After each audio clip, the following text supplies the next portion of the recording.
Hey guys, good morning, ಎಲ್ರಿಗೂ ನಮಸ್ಕಾರ. I hope you are doing well. ಇವತ್ತಿನ current affairs ವಿಡಿಯೋಗೆ ಸ್ವಾಗತ.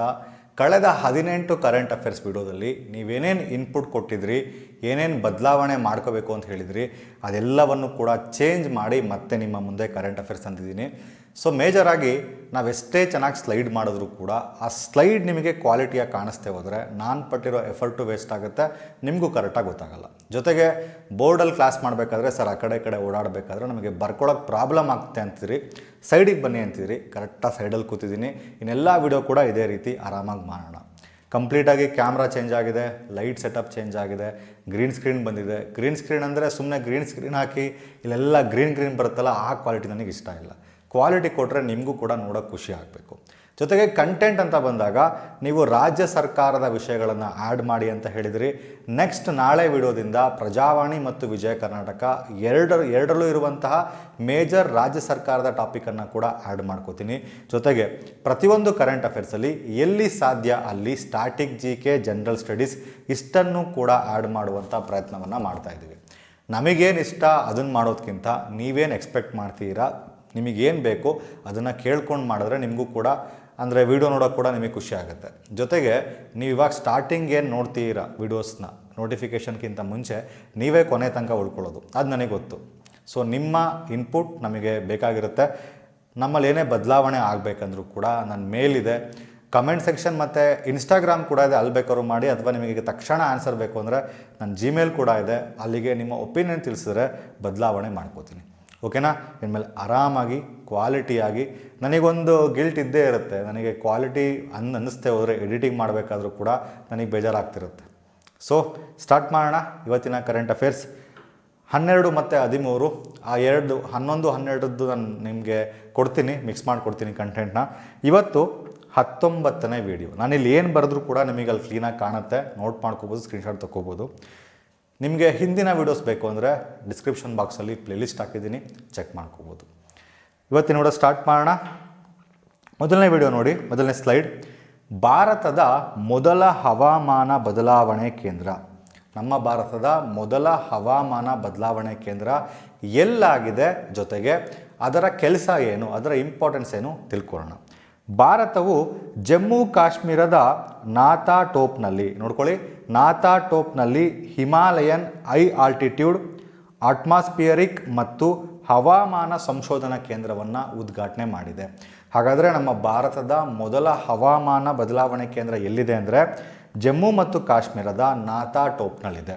ಓಕೆ, ಇದು ಜಾಗತಿಕ ಹವಾಮಾನ ವಿಜ್ಞಾನದಲ್ಲಿ ಪ್ರಮುಖ ಮೈಲಿಗಲ್ಲು. ಅಂದರೆ ನಮ್ಮ ದೇಶದಲ್ಲಿ ಕೂಡ ಹವಾಮಾನ ಬದಲಾವಣಾ ಕೇಂದ್ರ ನಮ್ಮ ದೇಶದಲ್ಲೂ ಇದೆ. ಇದು ವೆರಿ ಫ್ಯೂ ಕಂಟ್ರೀಸಲ್ಲಿ ಈ ರೀತಿ ಟೆಕ್ನಾಲಜಿ ಇರೋದು. ನಮ್ಮ ಭಾರತಕ್ಕೆ ಇದು ಕೂಡ ಒಂದು ಮೈಲಿಗಲ್ಲು. ನಿಮಗೆ ಇಲ್ಲಿ ಫಸ್ಟ್ ಡೈರೆಕ್ಟ್ ಕ್ವಶನ್ ಬಂದರೆ ಭಾರತದ ಮೊದಲ ಹವಾಮಾನ ಕೇಂದ್ರ ಎಲ್ಲಿದೆ ಅಂದರೆ ಜಮ್ಮು ಕಾಶ್ಮೀರದ ನಾಥಾ ಟೋಪ್ನಲ್ಲಿದೆ. ಓಕೆ, ಈ ಪಾಯಿಂಟ್ ನೋಡಿ. ಈ ಕೇಂದ್ರ ಅಂದರೆ ಈ ಸೆಂಟರ್ ಸಮುದ್ರ ಮಟ್ಟದಿಂದ 2250 ಮೀಟರ್ ಎತ್ತರದಲ್ಲಿದೆ. ಯಾವುದು? ಈ ನಾಥಾ ಟೋಪ್. ಶುದ್ಧ ಗಾಳಿ ಮತ್ತು ಕನಿಷ್ಠ ಮಾಲಿನ್ಯಕ್ಕಾಗಿ ಆಯ್ಕೆ ಮಾಡಲಾಗಿದೆ.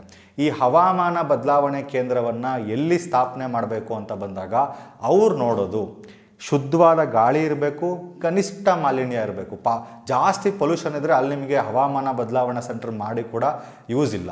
ಸೊ ಈ ನಾಥಾ ಟೋಪ್ ಸಮುದ್ರ ಮಟ್ಟದಿಂದ 2250 ಮೀಟರ್ ಎತ್ತರ ಇರೋದ್ರಿಂದ ನಿಮಗೆ ಶುದ್ಧ ಗಾಳಿ ಎಕ್ಸ್ಪೆಕ್ಟ್ ಮಾಡ್ಬೋದು. ಜೊತೆಗೆ ಕನಿಷ್ಠ ಮಾಲಿನ್ಯ ಅಲ್ಲಿರುತ್ತೆ, ಅಲ್ಲಿ ಜಾಸ್ತಿ ಏನು ಪೊಲ್ಯೂಷನ್ ಆಗಿರಲ್ಲ. ಇದ್ರ ಕೆಲಸ ಏನಾಗಾದರೆ, ಈ ಹವಾಮಾನ ಬದಲಾವಣಾ ಕೇಂದ್ರದ ಉದ್ದೇಶ ಏನು?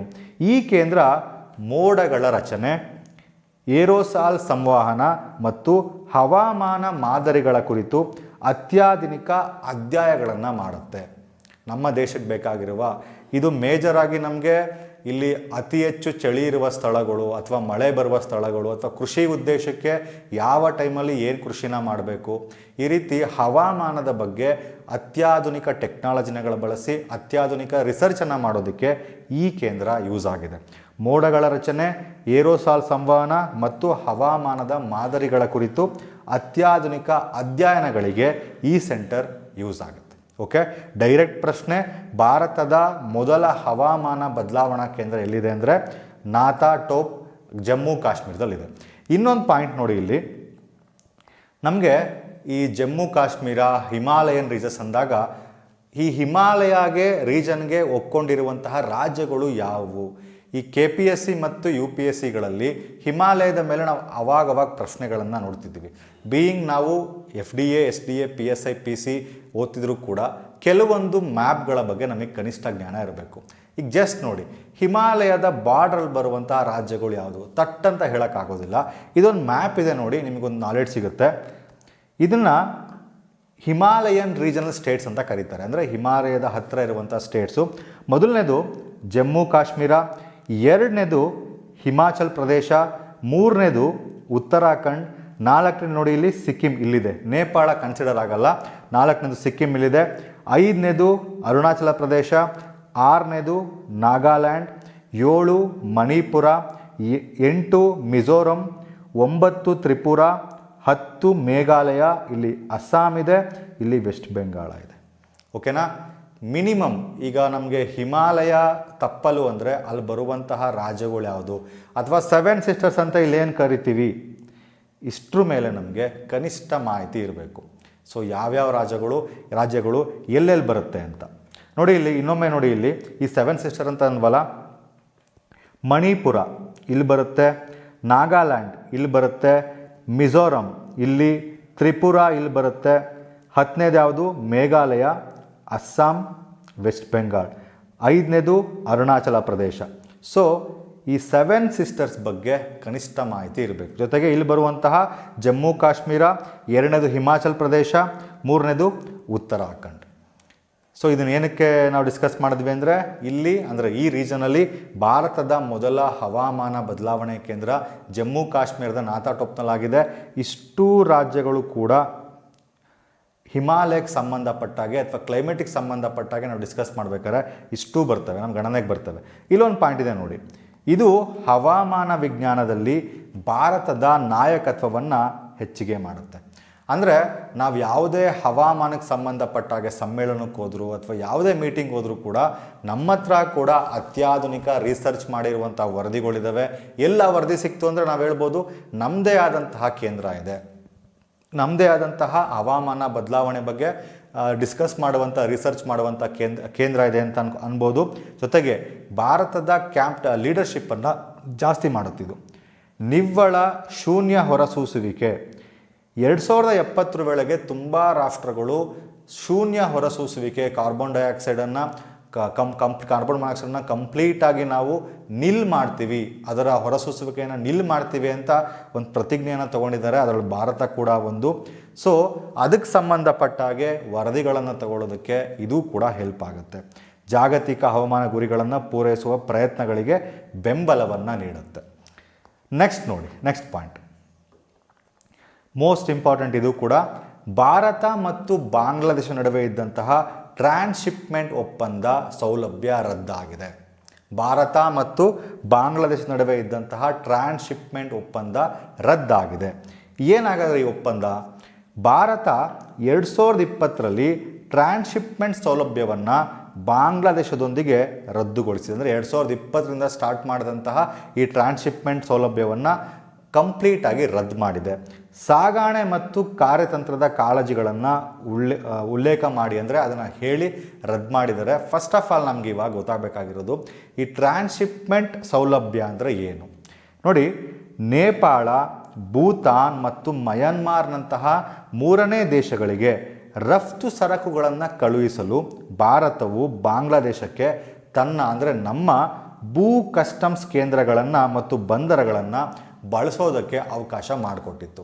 ಬಾಂಗ್ಲಾದೇಶದ ಹತ್ರ ಆ ಸೌಲಭ್ಯ ಇಲ್ದಿರೋದ್ರಿಂದ ಬಾಂಗ್ಲಾದೇಶ ಬೇರೆ ಬೇರೆ ರಾಷ್ಟ್ರಗಳಿಗೆ, ಎಕ್ಸಾಂಪಲ್ ನೇಪಾಳ, ಭೂತಾನ್, ಮಯನ್ಮಾರ್ಗಳಿಗೆ ಸರಕುಗಳನ್ನು ಸಾಗಣೆ ಮಾಡೋದಕ್ಕೆ ನಮ್ಮ ಭೂ ಕಸ್ಟಮ್ಸ್ ಕೇಂದ್ರಗಳನ್ನು ಮತ್ತು ಬಂದರುಗಳನ್ನು ಬಾಂಗ್ಲಾದೇಶ ಯೂಸ್ ಮಾಡ್ಕೋಬೋದಾಗಿತ್ತು. ಬಟ್ ಅದನ್ನು ನಾವು ಇವಾಗಲಿಂದ ರದ್ದು ಮಾಡಿದ್ದೀವಿ. ಇದು ನಾನು ಮೊನ್ನೆ ಡಿಸ್ಕಸ್ ಮಾಡ್ಬೇಕಾದ್ರೆ ಹೇಳಿದ್ದೆ, ನಮ್ಮ ಇಂಡಿಯಾ ಒಂದು ಫಾರಿನ್ ಪಾಲಿಸಿಯನ್ನು ಅಂದರೆ ಅಳವಡಿಸ್ಕೊಂಡಿದೆ. ನೆರೆಹೊರೆಯವರು ಮೊದಲು, ನೈಬರ್ಹುಡ್ ಫಸ್ಟ್ ಅಂತ. ನಾವು ಎಲ್ಲ ರಾಷ್ಟ್ರಗಳಲ್ಲಿ ಚೆನ್ನಾಗಿರ್ತೀವಿ, ಬಟ್ ಫಸ್ಟ್ ನಮಗೆ ಬೇಕಾಗಿರೋದು ನಮ್ಮ ನೆರೆಹೊರೆಯ ರಾಷ್ಟ್ರಗಳು. ಸೊ ಈ ಸಿದ್ಧಾಂತದ ಮೇಲೆ, ಈ ಪಾಲಿಸಿ ಮೇಲೆ ನಾವು ಬಾಂಗ್ಲಾದೇಶಕ್ಕೆ ಈ ಸಹಾಯವನ್ನು ಮಾಡಿದ್ವಿ. ಸೊ ಅವರಲ್ಲಿ ಅಷ್ಟಾಗಿ ಈ ಭೂ ಕಸ್ಟಮ್ಸ್ ಕೇಂದ್ರಗಳು ಇರಲಿಲ್ಲ, ಬಂದರುಗಳ ವ್ಯವಸ್ಥೆ ಅಷ್ಟಕ್ಕಷ್ಟೇ.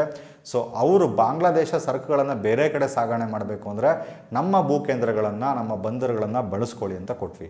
ಬಟ್ ಇವ್ರು ಮಾಡಿದ ಕಿತಾಪತಿ ಏನು ಅಂದರೆ ಇದನ್ನು ಬಳಸ್ಕೊಂಡು ಚೀನಾದೊಂದಿಗೆ ಕ್ಲೋಸ್ ಆಗೋದಕ್ಕೆ ಟ್ರೈ ಮಾಡಿದ್ರು. ಅದು ನೆಕ್ಸ್ಟ್ ಹೇಳ್ತೀನಿ. ಸೊ ಚೀನಾದೊಂದಿಗೆ ವ್ಯವಹಾರಗಳನ್ನು ಮಾಡೋದಕ್ಕೆ ಟ್ರೈ ಮಾಡಿದಾಗ ನಾವು ಕಟ್ ಮಾಡಬೇಕಾಗತ್ತೆ. ಜೊತೆಗೆ ನಾವು ಈ ರೀತಿ ಸರಕುಗಳನ್ನು ಕಳಿಸಿ ಅಂತ ಹೇಳಿದ್ಮೇಲೆ ನಮಗೆ ಕಾಂಪಿಟೇಷನ್ ಆಗ್ತಾ ಬಂದರು, ನಮ್ಮ ಭಾರತೀಯ ಜವಳಿ ಉದ್ಯಮಕ್ಕೂ ಹೊಡ್ತಾ ಕೊಡ್ತಾ ಬಂದರು. ಸೊ ಇದನ್ನು ನೋಡಿದಂತಹ ಭಾರತ ಈ ಒಪ್ಪಂದವನ್ನು ಎಂಡ್ ಮಾಡ್ತು. ನೆಕ್ಸ್ಟ್ ನೋಡಿ, ಇಲ್ಲೇ ಪಾಯಿಂಟ್ ಹಾಕಿದ್ದೀನಿ. ಭಾರತ ಈ ಸೌಲಭ್ಯವನ್ನು ಯಾಕೆ ಹಿಂದೆ ತೆಗೆದುಕೊಳ್ತು? 2020 ಕೊಟ್ಟಂಥ ಈ ಸೌಲಭ್ಯವನ್ನು ಏನಕ್ಕೆ ಹಿಂದಕ್ಕೆ ತೊಗೊಂಡ್ವಿ ಅಂದರೆ ದೇಶೀಯ ಉದ್ಯಮದ ಕಳವಳ. ನಾವೇನೋ ಅವ್ರಿಗೆ ಕೊಟ್ವಿ, ನೀವು ರಫ್ತು ಮಾಡ್ಕೊಳ್ಳಿ ಅಂತ. ಅದು ಎಲ್ಲಿಗೆ ಬಂತು ಅಂದರೆ ನಮ್ಮ ಬುಡಕ್ಕೆ ಬರುತ್ತೆ. ಬಾಂಗ್ಲಾದೇಶದ ಜವಳಿ ರಫ್ತಿನೊಂದಿಗೆ ಸ್ಪರ್ಧೆಯನ್ನು ಉಲ್ಲೇಖಿಸಿ. ಸೊ ಆ ರೀತಿ ಸೌಲಭ್ಯ ಕೊಟ್ಟ ಮೇಲೆ ಬೇರೆ ಬೇರೆ ದೇಶಗಳಿಗೆ ಅವರು ಬಟ್ಟೆಗಳನ್ನು ರಫ್ತು ಮಾಡ್ತಾ ಹೋದರು. ನಾವು ಕೂಡ ಅಲ್ಲಿಗೆ ರಫ್ತು ಮಾಡ್ತಾ ಇದ್ವಿ. ನಮಗೆ ಇಂಡೈರೆಕ್ಟಾಗಿ ಬಾಂಗ್ಲಾದೇಶನೇ ಕಾಂಪೀಟ್ ಮಾಡೋಕ್ಕೆ ಶುರುವಾಯಿತು. ಆವಾಗ ಉಡುಪು ರಫ್ತು ಉತ್ತೇಜನ ಮಂಡಳಿ AEPC ಅಪಿಯರಲ್ ಎಕ್ಸ್ಪೋರ್ಟ್ ಪ್ರಮೋಷನಲ್ ಕೌನ್ಸಿಲ್ ಅವರು ಇಂಡಿಯಾಗೆ ಹೇಳಿದ್ರು, ಇಲ್ಲ ಸ್ವಾಮಿ, ನೀವು ಈ ರೀತಿ ಬಾಂಗ್ಲಾದೇಶಕ್ಕೆ ಸೌಲಭ್ಯ ಕೊಟ್ಟರೆ ನಮ್ಮ ಜವಳಿ ಉದ್ಯಮಕ್ಕೆ ಹೊಡ್ತಾ ಬೀಳುತ್ತೆ. ಮೊದಲು ಇದನ್ನು ಕ್ಯಾನ್ಸಲ್ ಮಾಡಿ ನಮ್ಮ ಹೊಟ್ಟೆ ಮೊದಲು ನಾವು ತುಂಬಿಸ್ಕೊಳ್ಳೋಣ, ಆಮೇಲೆ ಅವ್ರಿಗೆ ಕೊರೋಣ ಅಂದಾಗ ಸೊ ಭಾರತ ಇದು ಕೂಡ ಒಂದು ಪಾಯಿಂಟಾಗಿ ಕನ್ಸಿಡರ್ ಮಾಡಿ ಹಿಂದೆ ತೆಗೆದುಕೊಳ್ತು. ಇನ್ನೊಂದು ದೊಡ್ಡ ಕಾರಣ ಅಂದರೆ ಕಾರ್ಯತಂತ್ರದ ಅಸಮಾಧಾನ. ನಮಗೂ ಚೀನಾಗೂ ಇರುವಂಥ ನಿಮಗೆ ಸಂಬಂಧ ನಿಮಗೆ ಗೊತ್ತು. ಅದರಲ್ಲೂ ಕೂಡ ಬಾಂಗ್ಲಾದೇಶ ನಮಗೆ ಟ್ರಿಗರ್ ಮಾಡೋ ರೀತಿಯಲ್ಲಿ, ನಮ್ಮ ಇಂಡಿಯಾಗೆ ಟ್ರಿಗರ್ ಮಾಡೋ ರೀತಿಯಲ್ಲಿ ಬಾಂಗ್ಲಾದೇಶವು ಚೀನಾಕ್ಕೆ ಹತ್ತಿರವಿರುವ ಸಾಮೀಪ್ಯ ಮತ್ತು ಈಶಾನ್ಯದಲ್ಲಿ ಭಾರತದ ಕಾರ್ಯತಂತ್ರದ ಸ್ಥಾನವನ್ನು ದುರ್ಬಲಗೊಳಿಸುವ ಹೇಳಿಕೆಗಳ ಕಳವಳವನ್ನು ಹೆಚ್ಚಿಸಿತು. ಸಿಂಪಲ್ ಆಗಿಷ್ಟೇ. ಈಗ ಬಾಂಗ್ಲಾದೇಶದಲ್ಲಿರುವಂತಹ ಪ್ರಧಾನಿ ಆಗಿರ್ಬೋದು, ವಿದೇಶಾಂಗ ಸಚಿವ ಆಗಿರ್ಬೋದು, ಚೀನಾವನ್ನು ಉದ್ದೇಶಿಸಿ ಮಾತಾಡಬೇಕಾದ್ರೆ ನಮ್ಮ ಭಾರತವನ್ನು ಕಡೆಗಣಿಸಿ ಹೇಳಿಕೆಯನ್ನು ಕೊಟ್ಟಿರ್ತಾರೆ. ಅವೆಲ್ಲ ಕೂಡ ಮ್ಯಾಟ್ರ್ ಆಗುತ್ತೆ. ವಿದೇಶಾಂಗ ನೀತಿಯಲ್ಲಿ ಎಲ್ಲ ಕೂಡ ಮ್ಯಾಟ್ರ್ ಆಗುತ್ತೆ. ನಾವು ನಿಮ್ಮ ದೇಶಕ್ಕೆ ಸಹಾಯವನ್ನು ಮಾಡ್ತಿದ್ದೀವಿ ಅಂದರೆ ಇಂಟರ್ನ್ಯಾಷನಲ್ ಲೆವೆಲ್ನಲ್ಲಿ, ಇಂಟರ್ನ್ಯಾಷನಲ್ ಪ್ಲ್ಯಾಟ್ಫಾರ್ಮ್ಗಳಲ್ಲಿ ನೀವು ಮಾತಾಡಬೇಕಾದ್ರೆ ನಮ್ಮ ದೇಶದ ಪರವಾಗೇ ಮಾತಾಡಬೇಕು. ಪರ ಆಗಿದ್ರೂ ಪರವಾಗಿಲ್ಲ, ಮಾತಾಡದೇ ಇದ್ರೂ ಪರವಾಗಿಲ್ಲ, ನ್ಯೂಟ್ರಲ್ ಆಗಿರಬೇಕು. ಬಟ್ ಚೀನಾ ಜೊತೆ ಮಾತಾಡಬೇಕಾದ್ರೆ, ಚೀನಾವನ್ನು ಉದ್ದೇಶಿಸಿ ಮಾತಾಡಬೇಕಾದ್ರೆ ನಮ್ಮನ್ನು, ಭಾರತವನ್ನು ಕಡೆಗಣಿಸಿ ಮಾತಾಡುವಂಥ ಹೇಳಿಕೆಗಳನ್ನು ಕೊಟ್ಟಿದ್ದರು. ಇದು ಕೂಡ ಒಂದು ಕಾರಣ ಆಯಿತು. ಇನ್ನೊಂದು ಸ್ಪೆಸಿಫಿಕ್ ಕಾರಣ ಇದೆ ನೋಡಿ, ಭದ್ರತಾ ಆಯಾಮಗಳು. ಇಲ್ಲಿ ಭಾರತದ ಸಿಲಿಗುರಿ ಕಾರಿಡಾರ್, ಇದರ ಬಳಿ ಲಾಲ್ಮೋನಿಹರ್ತ್ ವಾಯುನೆಲೆ ಅಂತ ಇದೆ. ಲಾಲ್ಮೋನಿಹರ್ತ್ ವಾಯುನೆಲೆ ಚೀನಾದ ಹೂಡಿಕೆಗಳನ್ನು ಆಹ್ವಾನಿಸುವ ಬಾಂಗ್ಲಾದೇಶದ ಕಾರ್ಯವೈಖರಿಯನ್ನು ತೀವ್ರವಾಗಿ ಖಂಡಿಸಲ್ಪಟ್ಟಿತು. ಅಂದರೆ ಭಾರತದ ಸಿಲಿಗುರಿ ಕಾರಿಡಾರ್ನಲ್ಲಿ ಚೀನಾವನ್ನು ಬಾಂಗ್ಲಾದೇಶದವರೇ ಆಹ್ವಾನ ಮಾಡ್ತಿದ್ರು. ಏನಕ್ಕೆ? ಹೂಡಿಕೆಗಳನ್ನು ಮಾಡೋದಕ್ಕೆ. ಸೊ ನಾವು ಕೊಟ್ಟಂತಹ ಭೂ ಕೇಂದ್ರಗಳನ್ನು ಇಲ್ಲಿ ಕೊಟ್ಟಿದ್ವಲ್ಲ ಅವ್ರಿಗೆ, ನಾವು ಕೊಟ್ಟಂತಹ ಭೂ ಕಸ್ಟಮ್ಸ್ ಕೇಂದ್ರಗಳನ್ನು ಮತ್ತು ಬಂದರುಗಳನ್ನು ಬಳಸ್ಕೊಂಡು ನೀವು ಈ ರೀತಿ ಕೆಲಸ ಮಾಡಿದಾಗ ಅದನ್ನ ವಾಪಸ್ ತಗೋತೀವಿ. ಸೊ ಈ ಕಾರಣಗಳಿಂದ ಭಾರತ ಮತ್ತು ಬಾಂಗ್ಲಾದೇಶ ನಡುವೆ ಇದ್ದಂತಹ ಟ್ರಾನ್ಸ್ಶಿಪ್ಮೆಂಟ್ ಸೌಲಭ್ಯ ಅಥವಾ ಟ್ರಾನ್ಸ್ಶಿಪ್ಮೆಂಟ್ ಒಪ್ಪಂದ ಎಂದಾಗಿದೆ. ಐ ಹೋಪ್ ಈ ಪಾಯಿಂಟ್ ನಿಮಗೆ ಅರ್ಥ ಆಗಿರಬೇಕು. ನೋಡಿ, ಈ ಪಾಯಿಂಟ್ ನಿಮಗೆ ಭಾರತ ಮತ್ತು ನೆರೆಹೊರೆಯ ರಾಷ್ಟ್ರಗಳ ಸಂಬಂಧ ಅಥವಾ ಭಾರತದ ವಿದೇಶಾಂಗ ನೀತಿ, ಈ ಎಲ್ಲ ಪ್ರಶ್ನೆಗಳಿಗೂ ಕೂಡ ನಿಮಗೆ ಉತ್ತರವನ್ನು ಬರೆಯೋದಕ್ಕೆ ಹೆಲ್ಪ್ ಆಗುತ್ತೆ. ಓಕೆನಾ? ನೆಕ್ಸ್ಟ್ ನೋಡಿ, ಕೆಫೆ ರಿಶ್ತಾ ಇನಿಷಿಯೇಟಿವ್. ಸಪೋಸ್ ಏನಾದರೂ PSI ಪರೀಕ್ಷೆಯಲ್ಲಿ ಪೊಲೀಸ್ ಸುಧಾರಣೆ ಅಂತ ಏನಾರ ಎಸ್ಸೆ ಕೊಟ್ಟರೆ, ಅಥವಾ ಪೊಲೀಸ್ ಮತ್ತು ನಾಗರಿಕರ ನಡುವೆ ಇರುವಂಥ ಸಂಬಂಧಗಳು ಅಂತ ಎಸ್ಸೆ ಕೊಟ್ಟರೆ ಈ ಪಾಯಿಂಟನ್ನು 100% ಮೆನ್ಷನ್ ಮಾಡಿ. ಏನಿದು ಕೆಫೆ ರಿಶ್ತಾ ಇನಿಷಿಯೇಟಿವ್ ಅಂದರೆ, ಉತ್ತರ ಪ್ರದೇಶದ ಪೊಲೀಸರು, ಅದರಲ್ಲೂ ನೋಯ್ಡಾ ಪೊಲೀಸ್ ಕಮಿಷನರೇಟ್ನ ಒಳಗೆ ಸಾರ್ವಜನಿಕ ಸ್ನೇಹಿ ಕೆಫೆಯಾದ ಕೆಫೆ ರಿಶ್ತಾವನ್ನು ಪ್ರಾರಂಭ ಮಾಡಿದ್ದಾರೆ. ಒಬ್ಬರು IPS ಅಧಿಕಾರಿಯ ಕಾನ್ಸೆಪ್ಟ್ ಇದು. ಕೆಫೆ ರಿಶ್ತಾ ಎಂಬುದು ನೋಯ್ಡಾ ಪೊಲೀಸ್ ಕಮಿಷನರೇಟ್ ಸೆಕ್ಟರ್ 108ನ ವ್ಯಾಪ್ತಿಯಲ್ಲಿ ಬರುತ್ತೆ. ನಾಗರಿಕರು ಮತ್ತು ಪೊಲೀಸರ ನಡುವೆ ಅನೌಪಚಾರಿಕ ಮತ್ತು ಸಕಾರಾತ್ಮಕ ಸಂವಹನಗಳನ್ನು ನಿರ್ಮಿಸೋದಕ್ಕೆ ಈ ಕೆಫೆ ರಿಶ್ತಾ ಇನಿಷಿಯೇಟಿವನ್ನು ಸ್ಟಾರ್ಟ್ ಮಾಡಿದ್ದಾರೆ. ಸ್ಟಾರ್ಟ್ ಮಾಡಿದಂತಹ IPS ಅಧಿಕಾರಿಗಳು ಯಾರು? IPS ಲಕ್ಷ್ಮೀ ಸಿಂಗ್ ಮತ್ತು IPS ಬಬ್ಲು ಕುಮಾರ್ ಅವರು. ಪೊಲೀಸವರು ಮತ್ತು ಸಾರ್ವಜನಿಕರು ಅವ್ರ ಮಧ್ಯ ಒಂದು ಒಳ್ಳೆ ಬಾಂಡಿಂಗ್ ಆಗಲಿ ಅಂತ ಇದೊಂದು ಕೆಫೆ ರೀತಿ ಇರುತ್ತೆ. ಅತಿ ಕಡಿಮೆ ದರದಲ್ಲಿ ಅಂದರೆ ಒಂದು ಕಾಂಪಿಟೇಟಿವ್ ದರದಲ್ಲಿ ಅಲ್ಲಿ ಫುಡ್ಗಳನ್ನು ಕೊಡ್ತಾರೆ. ಈ ಪೊಲೀಸ್ ಅಧಿಕಾರಿಗಳು, ಪೊಲೀಸ್ ಕುಟುಂಬದವರು, ಅವರಿಗೆ ಡಿಸ್ಕೌಂಟ್ ಕೂಡ ಅಲ್ಲಿರುತ್ತೆ. ಅಲ್ಲಿ ಮಾಮೂಲಿ ಸಾರ್ವಜನಿಕರು ಕೂಡ ಹೋಗ್ಬೋದು. ಆಗ ಹೋಗೋದ್ರಿಂದ ಒಂದು ಕೆಫೆ, ಆ ಪೊಲೀಸ್ ಕೆಫೆಗೆ ಎಕ್ಸಾಂಪಲ್, ಇನ್ನೂ ಇಂಡೈರೆಕ್ಟಾಗಿ ಹೇಳಬೇಕು ಅಂದರೆ ಪೊಲೀಸ್ ಕೆಫೆಗೆ ನಾಗರಿಕರಿಗೆ ಅವಕಾಶ ಮಾಡಿಕೊಟ್ಟಂಗೆ. ಇದರಿಂದ ಏನಾಗುತ್ತೆ, ಪೊಲೀಸರು ಕಂಡ್ರೆ ಇರುವಂಥ ಒಪಿನಿಯನ್ ಚೇಂಜ್ ಆಗಬೇಕು, ಪೊಲೀಸ್ ಆಫೀಸರ್ಗಳ ಜೊತೆ ಮಾತಾಡುವಂತಹ ಅವಕಾಶ ಸಿಗಬೇಕು, ಒಂದು ಫ್ರೆಂಡ್ಲಿ ಎನ್ವಿರಾನ್ಮೆಂಟ್ ಬೆಳಿಬೇಕು ಅಂತ ಈ ಕೆಫೆ ರಿಶ್ತಾ ಇನಿಷಿಯೇಟಿವನ್ನು ಲಕ್ಷ್ಮೀ ಸಿಂಗ್ ಮತ್ತು IPS ಬಬ್ಲು ಕುಮಾರ್ ಅವರು ಉತ್ತರ ಪ್ರದೇಶದ ನೋಯ್ಡಾ ಸೆಕ್ಟರ್ 108ನಲ್ಲಿ ಸ್ಟಾರ್ಟ್ ಮಾಡಿದ್ದಾರೆ. ನಿಮಗೆ ಪೊಲೀಸ್ ಸುಧಾರಣೆಗಳು ಅಥವಾ ಸಾರ್ವಜನಿಕರು ಮತ್ತು ಪೊಲೀಸರ ಸಂಬಂಧ ಈ ರೀತಿ ಪ್ರಬಂಧಗಳಲ್ಲಿ ಅಥವಾ ಈ ರೀತಿ ಉತ್ತರಗಳಲ್ಲಿ ಇದನ್ನು ನೀವು ಬರೀಬೋದು. ಅಥವಾ ಇನ್ನೂ MCQ ಕೂಡ ಗೊತ್ತಾಗುತ್ತೆ. ಕೆಫೆ ರಿಶ್ತಾ ಇನಿಷಿಯೇಟಿವ್ ಉತ್ತರ ಪ್ರದೇಶದ ಪೊಲೀಸ್ ಅವರ ಒಂದು ಕಾರ್ಯಕ್ರಮ. ನೆಕ್ಸ್ಟ್ ನೋಡಿ, ಇದು ಕೂಡ ಇಂಪಾರ್ಟೆಂಟೇ. ನಮ್ಮ ಭಾರತದ ಬಯೋಡೈವರ್ಸಿಟಿಗೆ ಸಂಬಂಧಪಟ್ಟಾಗೆ, ಭಾರತದ ಅಭಯಾರಣ್ಯಗಳಿಗೆ ಸಂಬಂಧಪಟ್ಟಾಗೆ ನೀಲಗಿರಿ ತಹರ್ ಎನ್ನುವಂತಹ ಒಂದು ಪ್ರಾಣಿ ಇದೆ. ಇಲ್ಲೇ ತೋರಿಸ್ಬಿಡ್ತೀನಿ ನೋಡಿ, ಇದೇ ನೀಲಗಿರಿ ತಹರ್. ಸೊ ಇದಕ್ಕೆ ಸಂಬಂಧಪಟ್ಟಾಗೆ ಗಣತಿಯನ್ನು ಮಾಡ್ತಿದ್ದಾರೆ. ನಿಮಗೆ ಹುಲಿ ಗಣತಿ ಗೊತ್ತು, ಆನೆ ಗಣತಿ ಗೊತ್ತು, ಚಿರತೆ ಗಣತಿ ಈ ರೀತಿ ಮಾಡ್ತಾರಲ್ಲ. ಪ್ರೆಸೆಂಟ್ಲಿ ನೀಲಗಿರಿ ತಹರ್ ಎನ್ನುವಂಥ ಪ್ರಾಣಿಯ ಗಣತಿಯನ್ನು ಮಾಡ್ತಿದ್ದಾರೆ. ಎಲ್ಲಿ ಮಾಡ್ತಿದ್ದಾರೆ, ಏನೇನೆಂದರೆ ಎರವಿಕುಲಂ ರಾಷ್ಟ್ರೀಯ ಉದ್ಯಾನವನ. ಇದಕ್ಕೆ 50 ವರ್ಷ ತುಂಬಿದೆ. ಎರವಿಕುಲಂ ರಾಷ್ಟ್ರೀಯ ಉದ್ಯಾನವನ ಇದಕ್ಕೆ 50 ವರ್ಷ ತುಂಬಿದೆ. ಇದನ್ನು ಗುರುತಿಸೋದಕ್ಕೆ ಈ 50 ವರ್ಷ ತುಂಬಿರುವಂಥ ಸಂದರ್ಭದಲ್ಲಿ ಕೇರಳ ಮತ್ತು ತಮಿಳುನಾಡು ನೋಡಿ, ನೀಲಗಿರಿ ತಹರ್ ಗಣತಿ ಯಾವುದಕ್ಕೆ ಸಂಬಂಧಪಟ್ಟಿದೆ ಅಂದರೆ ಕೇರಳ ಮತ್ತು ತಮಿಳುನಾಡು ರಾಜ್ಯಗಳು ಜಂಟಿಯಾಗಿ ಮಾಡ್ತಿರುವಂತಹ ಗಣತಿ. ಯಾವುದ್ರ ಮೇಲೆ ಗಣತಿ? ನೀಲಗಿರಿ ತಹರ್ ಪ್ರಾಣಿಯ ಗಣತಿ. ಏಪ್ರಿಲ್ನಲ್ಲಿ ಈ ನೀಲಗಿರಿ ತಹರ್ ಗಣತಿಯನ್ನು ನಡೆಸ್ತಾ ಇದ್ದಾವೆ. ಎಲ್ಲಿ? ಎರವಿಕುಲಂ ರಾಷ್ಟ್ರೀಯ ಉದ್ಯಾನಕ್ಕೆ 50 ವರ್ಷ ತುಂಬಿದೆ. ಈ ಸಂದರ್ಭದಲ್ಲಿ ಕೇರಳ ಮತ್ತು ತಮಿಳುನಾಡು ಜಂಟಿಯಾಗಿ ನೀಲಗಿರಿ ತಹರ್ನ ಗಣತಿಯನ್ನು ಸ್ಟಾರ್ಟ್ ಮಾಡಿದ್ದಾವೆ. ನೀಲಗಿರಿ ತಹರ್ನ ಸೈಂಟಿಫಿಕ್ ನೇಮ್ ಏನಂದರೆ ನೀಲಗಿರಿ ಟ್ರಾಗಿಸ್ ಹೈಲೋಕ್ರಿಯಸ್. ನೀಲಗಿರಿ ಟ್ರಾಗಿಸ್ ಹೈಲೋಕ್ರಿಯಸ್ ಅಂತ ಕರೀತಾರೆ. ಇದು ತಮಿಳುನಾಡಿನ ರಾಜ್ಯ ಪ್ರಾಣಿ. ಸೊ ಅದಕ್ಕೆ ಇಂಪಾರ್ಟೆಂಟ್ ಅಂತ ಹೇಳಿದ್ದು. ನಮ್ಮ ದೇಶದ ಒಂದು ರಾಜ್ಯದ ರಾಜ್ಯ ಪ್ರಾಣಿಯಾಗಿರುವಂತಹ ನೀಲಗಿರಿ ತಹರ್ನ ಗಣತಿ ನಡೀತಾ ಇದೆ. ಓಕೆ, ನೀಲಗಿರಿ ತಹರ್ ಯೋಜನೆ ಕೂಡ ಇದೆ ಸೆಂಟ್ರಲ್ ಗೌರ್ಮೆಂಟು. 2022ರಿಂದ 2027 ಪ್ರಸ್ತುತ ಚಾಲನೆಯಲ್ಲಿದೆ. ಇತ್ತೀಚಿನ ಸಮೀಕ್ಷೆ ಪ್ರಕಾರ, ಅಂದರೆ ರೀಸೆಂಟಾಗಿ ಸಿಕ್ಕಿರುವಂಥ ಡೇಟಾ ಪ್ರಕಾರ, ತಮಿಳುನಾಡಿನಲ್ಲಿ ಸುಮಾರು 1229 ನೀಲಗಿರಿ ತಹರ್ಗಳು ಮತ್ತು ಕೇರಳದಲ್ಲಿ 827 ನೀಲಗಿರಿ ತಹರ್ಗಳಿದ್ದಾವೆ. ಮತ್ತೆ ಇದಕ್ಕೆ ಗಣತಿಯನ್ನು ಮಾಡ್ತಾ ಇದ್ದಾರೆ. ಸೊ ನೀವು ನೋಡಿದ್ರಲ್ಲ, ಇದೇ ನೀಲಗಿರಿ ತಹರ್ ಎನ್ನುವಂತಹ ಪ್ರಾಣಿ. ಇದು ತಮಿಳುನಾಡಿನ ರಾಜ್ಯ ಪ್ರಾಣಿಯಾಗಿದೆ. ನಮ್ಮ ಕರ್ನಾಟಕದ ರಾಜ್ಯ ಪ್ರಾಣಿ ಯಾವುದು? ಕಮೆಂಟ್ ಸೆಕ್ಷನಲ್ಲಿ ಕಮೆಂಟ್ ಮಾಡಿ. ಇನ್ನೊಂದು, ನಾವು ಈ ಕಾಂಪಿಟೇಟಿವ್ ಎಕ್ಸಾಮ್ಸ್ಗೆ ಓದೋಕ್ಕೆ ಶುರು ಮಾಡಿದಾಗಲಿಂದ ಒಂದಲ್ಲ ಒಂದು ಕಡೆ ಕೇಳೇ ಇರ್ತೀವಿ, ಒಂಟಿ ಕೊಂಬಿನ ಗೇಂಡಾಮೃಗ ಅಂದರೆ ಕಾಜಿರಂಗ ರಾಷ್ಟ್ರೀಯ ಉದ್ಯಾನವನ. ಇಷ್ಟು ವರ್ಷ ಕೇಳ್ಕೊಬಂದಿದ್ದೀವಿ. ಒಂದು ನ್ಯೂಸ್ ನೋಡಿ, ಇಲ್ಲಿ ಒಂಟಿ ಕೊಂಬಿನ ಗೇಂಡಾಮೃಗ, ಇದ್ರ ಬಗ್ಗೆ ನ್ಯೂಸ್ ಇದೆ. ಭಾರತೀಯ ವನ್ಯಜೀವಿ ಸಂಸ್ಥೆ 5 ರಾಜ್ಯಗಳಲ್ಲಿ ಹೊಸ ಸಂರಕ್ಷಿತ ಪ್ರದೇಶಗಳನ್ನು ಮರುಪರಿಚಯಿಸ್ತಾ ಇದೆ.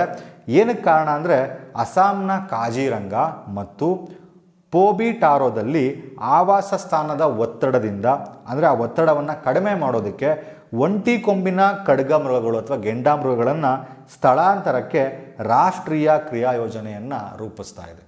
ಸೊ ಮೋಸ್ಟ್ ಫೇಮಸ್, ಭಾರತದ ಅತ್ಯಂತ ಫೇಮಸ್ ಕಾಜಿರಂಗ ರಾಷ್ಟ್ರೀಯ ಉದ್ಯಾನವನ. ಅಲ್ಲಿರುವಂತಹ ಒಂಟಿ ಕೊಂಬಿನ ಗೇಂಡಾಮೃಗಗಳನ್ನು ಬೇರೆ ರಾಜ್ಯದ ಸಂರಕ್ಷಿತ ಪ್ರದೇಶಗಳಿಗೆ ಸ್ಥಳಾಂತರವನ್ನು ಮಾಡ್ತಿದ್ದಾರೆ. ಒಂದು ಅಸ್ಸಾಂನ ಕಾಜಿರಂಗ, ಇನ್ನೊಂದು ಪೋಬಿಟೋರಾ. ಈ ಎರಡರಲ್ಲಿರುವಂತಹ ಒಂಟಿ ಕೊಂಬಿನ ಗೇಂಡಾಮೃಗಗಳನ್ನು ಬೇರೆ ರಾಜ್ಯಗಳಿಗೆ ಸ್ಥಳಾಂತರ ಆಗ್ತಿದೆ. ಕಾಜಿರಂಗ ರಾಷ್ಟ್ರೀಯ ಉದ್ಯಾನವನ ಅಸ್ಸಾಂನಲ್ಲಿದೆ. ಇಲ್ಲಿ ಅತಿ ಹೆಚ್ಚು ನಂಬರಲ್ಲಿ ಒಂಟಿ ಕೊಂಬಿನ ಗೇಂಡಾಮೃಗಗಳಿದ್ದಾವೆ. ಎಷ್ಟು ಅಂದರೆ ನಮಗೆ ಸಿಕ್ಕಿರುವಂಥ ಅಧಿಕೃತ ಡೇಟಾ ಲಾಸ್ಟ್ 2022 ಪ್ರಕಾರ 2613 ಒಂಟಿ ಕೊಂಬಿನ ಗೇಂಡಾಮೃಗಗಳಿದ್ದಾವೆ. ನೀವು ಪ್ರೀವಿಯಸ್ ಪ್ರಶ್ನೆ ಪತ್ರಿಕೆ ತೆಗೆದ್ರೆ ಹಿಂದೆ PC, PS, SDA ಪರೀಕ್ಷೆಗಳಲ್ಲಿ ಹಲವಾರು ಬಾರಿ ಇದನ್ನು ಕೇಳಿದ್ದಾರೆ. ಒಂಟಿ ಕೊಂಬಿನ ಗೇಂಡಾಮೃಗ ಎಲ್ಲಿ ಅಂದರೆ ಎಲ್ಲಿ ಜಾಸ್ತಿ ಇರುತ್ತೆ ಅಂದರೆ ಅಸ್ಸಾಂನ ಕಾಜಿರಂಗ ರಾಷ್ಟ್ರೀಯ ಉದ್ಯಾನವನದಲ್ಲಿ. ಅಸ್ಸಾಂನಲ್ಲಿ ಅಂದರೆ ಇಲ್ಲಿ 2613 ಇದು ಹೈಯೆಸ್ಟ್ ನಂಬರ್. ಬಟ್ ಪೋಬಿಟೋರಾ ವನ್ಯಜೀವಿ ಅಭಯಾರಣ್ಯ ಇದು ಅಸ್ಸಾಂನಲ್ಲಿದೆ. ಇಲ್ಲಿ ಅತಿ ಹೆಚ್ಚು ಗೇಂಡಾಮೃಗದ ಸಾಂದ್ರತೆ ಅಂದರೆ ಎಷ್ಟು ಡೆನ್ಸಿಟಿಗೆ, ಅಂದರೆ ಯಾವ ಅಭಯಾರಣ್ಯದಲ್ಲಿ ಅತಿ ಹೆಚ್ಚು ಡೆನ್ಸಿಟಿಯಲ್ಲಿ ಈ ಗೇಂಡಾಮೃಗಗಳಿದ್ದಾವೆ ಅಂದರೆ ಪೋಬಿಟೋರಾ. ಇಲ್ಲಿ 16 ಚದುರ ಕಿಲೋಮೀಟರ್ಗಳಲ್ಲಿ 107 ಗೇಂಡಾಮೃಗಗಳು ಕಾಣಿಸುತ್ತಂತೆ. ಸೊ ಸಾಂದ್ರತೆಯಲ್ಲಿ ಅತಿ ಹೆಚ್ಚು ಪೋಬಿಟೋರಾ ಅಸ್ಸಾಂದು, ಅತಿ ಹೆಚ್ಚು ನಂಬರ್ಸಲ್ಲಿರೋದು ಕಾಜಿರಂಗ. ಸೊ ಇಲ್ಲಿರುವಂತಹ ಗೇಂಡಾಮೃಗಗಳನ್ನು ಬೇರೆ ಕಡೆ ಸ್ಥಳಾಂತರ ಮಾಡ್ತಿದ್ದಾರೆ. ಹಾಗಾದರೆ ಎಲ್ಲಿಗೆ ಸ್ಥಳಾಂತರ ಮಾಡ್ತಿದ್ದಾರೆ ಅಂದರೆ ಇಲ್ಲಿ ನೋಡಿ ಲೀಸ್ಟು. ಅಸ್ಸಾಂ ಇಲ್ಲಿ ದಿಬ್ರು-ಸೈಖೋವಾ ರಾಷ್ಟ್ರೀಯ ಉದ್ಯಾನವನಕ್ಕೆ ಸ್ಥಳಾಂತರ ಮಾಡ್ತಿದ್ದಾರೆ. ಪಶ್ಚಿಮ ಬಂಗಾಳದ ಗೋರುಮಾರ ಮತ್ತು ಜಲದಪಾರ ರಾಷ್ಟ್ರೀಯ ಉದ್ಯಾನವನಕ್ಕೆ ಅಲ್ಲಿಂದ ತರಿಸ್ಕೊಳ್ತಾ ಇದ್ದಾರೆ. ಅರುಣಾಚಲ ಪ್ರದೇಶದ ಡಿ ಎರಂಗ್ ಸ್ಮಾರಕ ವನ್ಯಜೀವಿ ಅಭಯಾರಣ್ಯ, ಬಿಹಾರದ ವಾಲ್ಮೀಕಿ ಹುಲಿ ಅಭಯಾರಣ್ಯ, ಉತ್ತರ ಪ್ರದೇಶದ ದೂಧ್ವಾ ರಾಷ್ಟ್ರೀಯ ಉದ್ಯಾನವನ, ಉತ್ತರಾಖಂಡದ ಸುರೈ ಶ್ರೇಣಿ. ಹಾಗಾದರೆ ಈ ಅಸ್ಸಾಂನಲ್ಲಿರುವಂತಹ ಗೇಂಡಾಮೃಗಗಳನ್ನು ಇಲ್ಲಿಗೇನಕ್ಕೆ ಕಳಿಸ್ತಿದ್ದಾರೆ ಅಂದರೆ, ಒಂದು ಅತಿ ಹೆಚ್ಚು ಅಂದರೆ ನಂಬರಲ್ಲಿ ಜಾಸ್ತಿ ಆದರೆ ಅವುಗಳ ಟೆರಿಟರಿಯನ್ನು ಅಥವಾ ಅವುಗಳ ಜಾಗಕ್ಕೆ ಫುಡ್ಡಿಗೆ ತೊಂದರೆ ಆಗಬಾರ್ದು ಅಂತ. ಎರಡನೇದು, ಇಲ್ಲಿ ಏನು ನೋಡ್ತಿದ್ದೀರಾ ಈ ರಾಷ್ಟ್ರೀಯ ಅಭಯಾರಣ್ಯಗಳಲ್ಲಿ ಆ ಒಂಟಿಗೊಂಬಿನ ಗೇಂಡಾಮೃಗಗಳ ಸಂತತಿಯನ್ನು ಜಾಸ್ತಿ ಮಾಡಬೇಕು ಅಂತ. ಕೇವಲ 1-2 ಕಡೆ ಇರೋದ್ರಿಂದ ಈ ರೀತಿ ಸ್ಥಳಾಂತರ ಮಾಡಿದಾಗ ಅದರ ಸಂತತಿ ಜಾಸ್ತಿ ಆಗುತ್ತೆ ಅಂತ. ಸೊ ಈ ನ್ಯೂಸ್ನ ಉದ್ದೇಶ ಒಂಟಿಕೊಂಬಿನ ಗೇಂಡಾಮೃಗಗಳನ್ನು ಅಸ್ಸಾಂನ ಕಾಜಿರಂಗ ಪೋಬಿಟೋರಾದಿಂದ ಇಲ್ಲಿ ಕೊಟ್ಟಿರುವಂತಹ ಇಷ್ಟು ರಾಷ್ಟ್ರೀಯ ಉದ್ಯಾನವನಗಳಿಗೆ ಸ್ಥಳಾಂತರವನ್ನು ಮಾಡ್ತಿದ್ದಾರೆ. ಇದು ನಿಮಗೆ ಸ್ಟ್ಯಾಟಿಕ್ GK ಕೂಡ ವರ್ಕ್ ಆಗುತ್ತೆ. ಸೊ ದಿಬ್ರು-ಸೈಖೋವಾ ಎಲ್ಲಿದೆ? ಅಸ್ಸಾಂನಲ್ಲಿದೆ. ಗೋರುಮಾರ ಜಲದಪಾರ ರಾಷ್ಟ್ರೀಯ ಉದ್ಯಾನವನದಲ್ಲಿದೆ, ಪಶ್ಚಿಮ ಬಂಗಾಳದಲ್ಲಿದೆ. ಡಿ ಎರಂಗ್ ಸ್ಮಾರಕ ವನ್ಯಜೀವಿ ಉದ್ಯಾನವನ ಎಲ್ಲಿದೆ? ಅರುಣಾಚಲ ಪ್ರದೇಶ. ವಾಲ್ಮೀಕಿ ಹುಲಿ ಅಭಯಾರಣ್ಯ ಬಿಹಾರದಲ್ಲಿದೆ. ದೂಧ್ವಾ ರಾಷ್ಟ್ರೀಯ ಉದ್ಯಾನವನ ಉತ್ತರ ಪ್ರದೇಶ. ಸುರೈ ಶ್ರೇಣಿ ಎಲ್ಲಿದೆ? Uttarakhand. Static GK, current affairs ಒಂದೇ ಕಡೆ ಸಿಗುತ್ತೆ ನಿಮಗೆ. ನೆಕ್ಸ್ಟ್ ನೋಡಿ. ಸೊ ಇದು ಕೂಡ ಒಂದು ಪ್ರಮುಖ ಇಂಟರ್ನ್ಯಾಷನಲ್ ಕರೆಂಟ್ ಅಫೇರ್ಸ್. ತೈವಾನ್ ಜಲಸಂಧಿ. ಚೀನಾ ಎಲ್ಲೇ ಈ ಕಡೆ ಬಾಂಗ್ಲಾದೇಶಕ್ಕೆ ಎತ್ಕಟ್ಟಿ ನಮ್ಮ ಮೇಲೆ ವಿರೋಧ ಮಾಡ್ಕೊಳ್ಳುತ್ತೆ. ಅವು ಅಂದರೆ ಚೀನಾದ ನೈಬರಿಂಗ್ ಇರುವಂತಹ ತೈವಾನ್ ಜೊತೆಗೇ ಅದರ ಸಂಬಂಧ ಚೆನ್ನಾಗಿಲ್ಲ. ಸೊ ಐ ಹೋಪ್ ಚೀನಾದೊಂದಿಗೆ ಸಂಬಂಧ ಚೆನ್ನಾಗಿರಬೇಕು ಅಂದರೆ ಒಂದು ಅವ್ರು ಹೇಳುವಂತಹ ಬಿಸ್ನೆಸ್ ಡೀಲ್ಸ್ಗಳಿಗೆಲ್ಲ ಸೈನ್ ಹಾಕಬೇಕು. ಜೊತೆಗೆ ಅವರು ಫಸ್ಟು ಟಾರ್ಗೆಟ್ ಮಾಡೋದೇ ಸಮುದ್ರ ಮಾರ್ಗ. ಈಗ ಯಾವುದೋ ಒಂದು ಐಲ್ಯಾಂಡ್ ಇದೆ, ಆ ಐಲ್ಯಾಂಡ್ ಚೀನಾಗೆ ಹತ್ತಿರ ಆಗುತ್ತೆ. ಆ ಐಲ್ಯಾಂಡಲ್ಲಿ ಅಥವಾ ಆ ಹಡಗು ಮಾರ್ಗದಲ್ಲಿ ಚೀನಾ ತನ್ನ ಸರಕುಗಳನ್ನು ಇಡ್ಬೋದು, ಅವಕಾಶ ಇದೆ ಅಂದರೆ ಆ ದೇಶಗಳ ಜೊತೆ ಚೀನಾ ಚೆನ್ನಾಗೋದಕ್ಕೆ ಟ್ರೈ ಮಾಡುತ್ತೆ. ಅವ್ರು ಒಪ್ಪಲಿಲ್ಲ ಅಂದರೆ ಮತ್ತೆ ಕಿತಾಪತಿ ಮಾಡುತ್ತೆ. ಇಲ್ಲೂ ಕೂಡ ಆಗಿರೋದಷ್ಟೇ. ತೈವಾನ್ ಜಲಸಂಧಿ. ಫಸ್ಟು ತೈವಾನ್ ಜಲಸಂಧಿ ಎಲ್ಲಿ ಬರುತ್ತೆ ನೋಡೋಣ. ನೋಡಿ, ಇದು ತೈವಾನ್, ಓಕೆನಾ? ಇದು ಚೀನಾ ಬಾರ್ಡರ್. ಚೀನಾ ಎಲ್ಲಿ ಹೆಂಗೆ ಡಿವೈಡ್ ಆಗುತ್ತೆ ಹೇಳ್ತೀನಿ ಮತ್ತೆ. ಇಲ್ಲಿ ತೈವಾನ್ ಸ್ಟ್ರೀಟ್ ಇದೆ, ಓಕೆ? ಇಲ್ಲಿ ಏನು ಮಾಡಿದೆ ಚೀನಾ ತೈವಾನ್ ಜಲಸಂಧಿಯಲ್ಲಿ ತನ್ನ ಅತಿ ದೊಡ್ಡ ಮಿಲಿಟರಿ ಕವಾಯತುಗಳನ್ನು ಪ್ರಾರಂಭ ಮಾಡಿದೆ. ಅಲ್ಲಿ ಮಾರ್ಚಿಂಗ್ ಮಾಡಿಸ್ತಿದ್ದಾರೆ ಚೈನಾದವರು ಅವರ ಸೇನೆಗಳನ್ನು. PLA ಶಾಡಾಂಗ್ ವಿಮಾನ ನೌಕೆ ತೈವಾನ್ನ ಪೂರ್ವಕ್ಕೆ ಕಾರ್ಯಾಚರಣೆ ನಡೆಸ್ತಾ ಇದೆ. ಸೊ ಈ PLA ಶಾಡಾಂಗ್ ವಿಮಾನವಾಹಕ ನೌಕೆ ತೈವಾನ್ನ ಈ ಪೂರ್ವದಲ್ಲಿರುವಂತಹ ತೈವಾನ್ ಸ್ಟ್ರೀಟ್ನಲ್ಲಿ ತೈವಾನ್ ಜಲಸಂಧಿಯಲ್ಲಿ ಕಾರ್ಯಾಚರಣೆ ಮಾಡ್ತಾ ಇದೆ. ಕಾರ್ಯಾಚರಣೆ ಮಾಡ್ತಿದೆ ಅಂದರೆ ಯಾವ ಟೈಮಲ್ಲಿ ಬೇಕಾದರೂ, ಅಂದರೆ ಚೈನಾದವ್ರು ಹೇಳಿದಂತಹ ಒಪ್ಪಂದಗಳನ್ನು ಒಪ್ಕೊಳ್ಳದೆ ಅಥವಾ ಚೈನಾದವ್ರಿಗೆ ಸಹಕಾರ ಮಾಡದಿದ್ದಾಗ ಒಂದು ಹೆದರಿಸೋ ರೀತಿಯಲ್ಲಿ ಯುದ್ಧ ಮಾಡೋದಿಲ್ಲ ಅವರು, ಅಥವಾ ಅವ್ರಿಗೇನೋ ನಿಮಗೆ ಡ್ಯಾಮೇಜ್ ಮಾಡೋದಿಲ್ಲ, ಸುಮ್ಮನೆ ಒಂದು ಹೆದರಿಸ್ಬೇಕು, ಹೆದರ್ಕೋತರ ನೋಡೋಣ ಅಂತ ಈ ರೀತಿ ಕೆಲಸಗಳನ್ನು ಮಾಡ್ತಿದ್ದಾರೆ. ಸೊ ಚೈನಾ ಮತ್ತು ತೈವಾನ್ ಇದ್ರ ಮಧ್ಯೆ ಬರುವಂತಹ ತೈವಾನ್ ಸ್ಟ್ರೀಟ್, ಇದ್ರ ಬಗ್ಗೆ ಇನ್ನೂ ಮಾಹಿತಿ ತಿಳ್ಕೊಳ್ಳೋಣ. ತೈವಾನ್ ದ್ವೀಪವನ್ನು ಚೀನಾದ ಮುಖ್ಯ ಭೂಭಾಗ ಫುಜಿಯಾನ್ ಪ್ರಾಂತ್ಯದಿಂದ ಬೇರ್ಪಡಿಸುವಂತಹ ಕಿರಿದಾದ ಸಮುದ್ರ ಮಾರ್ಗವೇ ಈ ತೈವಾನ್ ಜಲಸಂಧಿ. ನೋಡಿ, ತೈವಾನ್ ಅನ್ನೋದು ಒಂದು ದ್ವೀಪ ರಾಷ್ಟ್ರ ಆಗಿದೆ. ಇದನ್ನು ಚೀನಾದ ಮುಖ್ಯ ಭೂಭಾಗವಾದಂತಹ ಫುಜಿಯಾನ್ ಪ್ರಾಂತ್ಯದಿಂದ ಬೇರ್ಪಡಿಸುವಂತಹ ಕಿರಿದಾದ ಸಮುದ್ರ ಮಾರ್ಗನೇ ಈ ತೈವಾನ್ ಜಲಸಂಧಿ. ಇಲ್ಲೇ ನೋಡಿದ್ವಿ ನಾವು, ನೋಡಿ ಇಲ್ಲಿ ತೈವಾನ್ ಜಲಸಂಧಿ, ಇಲ್ಲಿ ಬರುತ್ತೆ, ಚೀನಾ ಮತ್ತು ತೈವಾನ್ನ ಮಧ್ಯ ಬರುತ್ತೆ. ಚೀನಾದ ಭೂಭಾಗದಿಂದ ತೈವಾನ್ ದ್ವೀಪವನ್ನು ಬೇರ್ಪಡಿಸುತ್ತೆ ಈ ತೈವಾನ್ ಜಲಸಂಧಿ. ದಕ್ಷಿಣ ಚೀನಾ ಸಮುದ್ರವನ್ನು ದಕ್ಷಿಣದಲ್ಲಿ, ಪೂರ್ವ ಚೀನಾ ಸಮುದ್ರದೊಂದಿಗೆ ಉತ್ತರದಲ್ಲಿ ಸಂಪರ್ಕವನ್ನು ಮಾಡುತ್ತೆ ಈ ತೈವಾನ್ ಜಲಸಂಧಿ. ಜಾಗತಿಕ ವ್ಯಾಪಾರ ಮತ್ತು ನೌಕಾ ಕಾರ್ಯಾಚರಣೆಗಳಿಗೆ ಪ್ರಮುಖ ಸಮುದ್ರ ಮಾರ್ಗ ಇದು. ಸೊ ಅದಕ್ಕೋಸ್ಕರ ಚೀನಾದವರು ಅಲ್ಲೂ ಕೂಡ ತಮ್ಮ ಹ್ಯಾಂಡ್ಲಿಂಗ್ ಮಾಡಬೇಕು ಅಥವಾ ಅಲ್ಲೂ ಕೂಡ ತಮ್ಮ ಬಲ ಪ್ರಯೋಗ ಮಾಡಿ ಅದನ್ನು ಕೂಡ ಕಂಟ್ರೋಲ್ ಮಾಡ್ಕೋಬೇಕು ಅಂತ ಈ ರೀತಿ ಹೆದರಿಸುವಂತಹ ಒಂದು ನಾಟಕವನ್ನು ಆಡ್ತಿದ್ದಾರೆ. ಬಟ್ ತೈವಾನ್ ಅವರು ಕೂಡ ಅವರಿಗೇನು ಬಗ್ತಾ ಇಲ್ಲ. ತೈವಾನ್ ಅವರು ಕೂಡ ಅವ್ರಿಗೆ ವಾಪಸ್ ಹೇಳಿಕೆಗಳನ್ನು ಕೊಡ್ತಿದ್ದಾರೆ. ಅಥವಾ ತೈವಾನ್ ಈಗಲಿಂದ ಅಂತಲ್ಲ, ಚೀನಾ ಡಿವೈಡ್ ಆಗುತ್ತೆ, ಅದು ನೆಕ್ಸ್ಟ್ ಸೈಡಲ್ಲಿ ಹೇಳ್ತೀನಿ, ಅವಾಗಲಿಂದ ಕೂಡ ಚೀನಾಗೆ ಹೆದರ್ತಾ ಇಲ್ಲ ತೈವಾನ್. ಕೆಲವೊಂದು ಕಡೆ ಒಂದೊಂದು ಕಡೆ ಶರಣಾಗತಿ ಆಗಿರ್ಬೋದು, but still they are powerful. So ಇಲ್ಲೊಂದು ರೀಸನ್ ನೋಡಿದ್ರಲ್ಲ, ಜಾಗತಿಕ ವ್ಯಾಪಾರ ಮತ್ತು ನೌಕಾ ಕಾರ್ಯಾಚರಣೆಗಳಿಗೆ ಪ್ರಮುಖ ಸಮುದ್ರ ಮಾರ್ಗ ಈ ತೈವಾನ್ ಜಲಸಂಧಿ. ಸೊ ಇದನ್ನು ಟಾರ್ಗೆಟ್ ಮಾಡಿರೋದು ಚೀನಾ. ಈ ರೀತಿ ಎಲ್ಲ ಆಡುವಂತಹ ಚೀನಾ ಕಂಪ್ಲೀಟ್ ಇದ್ದಂಥ ಚೀನಾ ಡಿವೈಡ್ ಆಗ್ತಾ ಬರ್ತಿದೆ. ಏನಕ್ಕೆ ಅಂದರೆ ಅಲ್ಲಿರುವಂತಹ ಪ್ರಾಂತ್ಯಗಳೇ ಚೀನಾ ಸರ್ಕಾರದ ಅಥವಾ ರೂಲ್ಸ್ಗಳಿಗೆ ಅಥವಾ ಇದಕ್ಕೆ ಒಗ್ಕೊಳ್ದೇನೆ ಅಥವಾ ಅಡಾಪ್ಟ್ ಆಗ್ದೇ ಬೇರೆ ಬೇರೆ ಬಂದಿದ್ದಾರೆ. ಈಗಂತಲ್ಲ, ತುಂಬ ವರ್ಷಗಳ ಹಿಂದೆನೇ. ಇಲ್ಲಿ ನೋಡಿ, ಇದು complete China. But complete China ಉಳಿದಿಲ್ಲ. ಇದು ರೆಡ್ ಕಲರ್ ಕಾಣ್ತಿದೆಯಲ್ಲ, ಇದು ಮಾತ್ರ ನಾವು ಪೀಪಲ್ ರಿಪಬ್ಲಿಕ್ ಆಫ್ ಚೀನಾ ಅಂತ ಕರೆಯೋದು. ನಾವು ಚೀನಾ ಅಂತ ಅಂದಾಗ ನಮ್ಗೇನು ಕಣ್ಣಿಗೆ ಬರುತ್ತೆ, ಇಮ್ಯಾಜಿನ್ ಬರುತ್ತೆ, ಅವೆಲ್ಲ ಇರೋದು ಇಲ್ಲಿ ಪೀಪಲ್ಸ್ ರಿಪಬ್ಲಿಕ್ ಆಫ್ ಚೀನಾ. ಈ ಬ್ಲೂ ಕಲರ್ ಏನು ನೋಡ್ತಿದ್ದೀರಾ, ರಿಪಬ್ಲಿಕ್ ಆಫ್ ಚೀನಾ. ಇದು ಪೀಪಲ್ ರಿಪಬ್ಲಿಕ್ ಆಫ್ ಚೀನಾ ಬೇರೆ, ರಿಪಬ್ಲಿಕ್ ಆಫ್ ಚೀನಾ ಬೇರೆ. ಇಲ್ಲಿ ಬ್ಲೂ ಕಲರ್ ಇದೆಯಲ್ಲ, ಇಲ್ಲಿ ತೈವಾನ್ ಬರುತ್ತೆ. ಇಲ್ಲಿ ತೈವಾನ್ ಫ್ಲಾಗ್ ನೋಡಿ, ಇಲ್ಲಿ ತೈವಾನ್ ಬರುತ್ತೆ. ಅದು ಬಿಟ್ಟರೆ ಯೆಲ್ಲೋ ಕಲರ್ ನೋಡ್ತೀರಲ್ಲ, ಇಂಪೀರಿಯಲ್ ಸ್ಟೇಟ್ ಆಫ್ ಮಂಚೂರಿಯಾ. ಈಗ ನಾವು ಫುಡ್ ತಿಂತೀವಲ್ಲ, ಗೋಬಿ ಮಂಚೂರಿಯನ್ ಅಂತೆಲ್ಲ, ಅದೆಲ್ಲ ಚೀನಾದೆ. ಆ ಹೆಸರು ಇನ್ನೂ ಇದೆ ನೋಡಿ ಇಲ್ಲಿ. ಈ ಯೆಲ್ಲೋ ಕಲರ್ ಏನು ಕಾಣ್ತಿದೆ, ಇದು ಇಂಪೀರಿಯಲ್ ಸ್ಟೇಟ್ ಆಫ್ ಮಂಚೂರಿಯಾ. ಇನ್ನು ಇದು ಈಸ್ಟ್ ಟರ್ಕಿಸ್ತಾನ್ ರಿಪಬ್ಲಿಕ್. ಇನ್ನು ಬಾಕಿ ಉಳಿದಿರೋ ಇದು ಹೋಲಿ ಸ್ಟೇಟ್ ಆಫ್ ಟಿಬೇಟ್. ಇಲ್ಲಿ ನಮ್ಮ ಇಂಡಿಯಾ ಇದೆ ನೋಡಿ, ಇಲ್ಲಿ ಕಾಣಿಸ್ತಿದೆಯಾ ನಿಮಗೆ? ಇನ್ನೊಂದ್ಸಲ ತೋರಿಸ್ತೀನಿ ನೋಡಿ. ಇಲ್ಲಿ ನಮ್ಮ ಇಂಡಿಯಾ ಇದೆ, ಇಲ್ಲಿ ನಮ್ಮ ಭಾರತ ಇದೆ. ಅದಕ್ಕೆ ಟಚ್ ಆಗಿ ಬಾರ್ಡರ್ ಯಾವುದಿದೆ, ಹೋಲಿ ಸ್ಟೇಟ್ ಆಫ್ ಟಿಬೇಟ್ ಇದೆ. ಸೊ ಚೀನಾ ಈ ರೀತಿ 5 ಪಾರ್ಟ್ ಆಗಿ ಮೇಜರ್ ಆಗಿ ಡಿವೈಡ್ ಆಗಿದೆ. ಓಕೆ, ಚೀನಾದವರು ತೈವಾನ್ ಜಲಸಂಧಿ ಮೇಲೆ ಹ್ಯಾಂಡ್ಲಿಂಗ್ ಮಾಡ್ಕೋಬೇಕು, ಅಲ್ಲಿ ಸಮುದ್ರಯಾನಕ್ಕೆ ಹಡಗು ಕಟ್ಟೆಗಳಿಗೆ ಹೆಲ್ಪ್ ಆಗುತ್ತೆ ಅಂತ ಆ ಪ್ರದೇಶದ ಮೇಲೆ ತಮ್ಮ ಬಲವನ್ನು ಪ್ರಯೋಗ ಮಾಡಬೇಕು ಅಂತ ತೈವಾನ್ ಜಲಸಂಧಿಯಲ್ಲಿ ಇದೊಂದು ನೋಡ್ಕೊಳ್ಳಿ, PLA ಶಾಡಾಂಗ್ ವಿಮಾನವಾಹಕ ನೌಕೆಯನ್ನು ಗಸ್ತು ತಿರುಗಿಸ್ತಾ ಇರ್ತಾರೆ. ಏನಕ್ಕೆ ಅಂದರೆ ಒಂದು ಹೆದರಿಕೆಯನ್ನು ಉಡಿಸೋದಕ್ಕೆ. ಬಟ್ ತೈವಾನ್ ಅದಕ್ಕೆ ತಲೆ ಕೆಡಿಸ್ಕೋತಿಲ್ಲ. ತೈವಾನ್ ಬಗ್ಗೆ ಓದ್ತಿದ್ದೀವಿ ಅಂದರೆ ತೈವಾನ್ನ ಸ್ಟ್ರಾಟಜಿಕೆ ಬಗ್ಗೆ ತಿಳ್ಕೊಳ್ಳೋಣ. ತೈವಾನ್ ಕ್ಯಾಪಿಟಲ್ ಯಾವುದು? ತೈಪೈ.